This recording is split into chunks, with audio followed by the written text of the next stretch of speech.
বিপুলকে ছাড়া বিয়ে করব না বাবা। লোপা, তুই যদি সম্রাটকে না বিয়ে করিস এই বাড়িতে তোর কোনো জায়গা নেই। ঠিক আছে।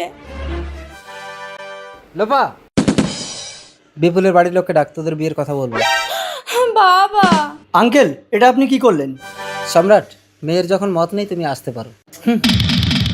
হ্যালো বিপুল, কাল তুমি একটু তোমার বাড়ির লোককে নিয়ে আসতে পারবে? বাবা আমাদের বিয়ের কথা বলবে। কাল কেন, আজই আসছি। মা চলো, লোপার বাবা আমাদের বিয়ের কথা বলার জন্য ডাকছে। চল, আপনার মেয়েকে আমার ভীষণ পছন্দ। আমার মেয়ে কিন্তু রান্না বান্না কিছুই জানে না দিদি। আপনি ভাবলেন কি করে আমার একমাত্র বৌমাকে দিয়ে আমি কাজ করাবো? আমি কি করতে আছি? তাহলে তো কোনো কথাই নেই, আগামী 5 তারিখ বিয়ে পাকা। দেখলে বাবাকে কেমন রাজি করিয়ে নিলাম। তাহলে এবার 5 তারিখে ঘোড়ায় চড়ে এসে তোমাকে তুলে নিয়ে যাব বিয়ের দিন। কাকিমা, হ্যাঁ বাবা। বরযাত্রী রেডি হয়ে সব রাস্তায় দাঁড়িয়ে আছে। বিপুল দাকে তো সকাল থেকে খুঁজে পাওয়া যাচ্ছে না। সব জায়গায় খুঁজেছিলি ভালো করে? ফোনটাও তো সুইচ অফ।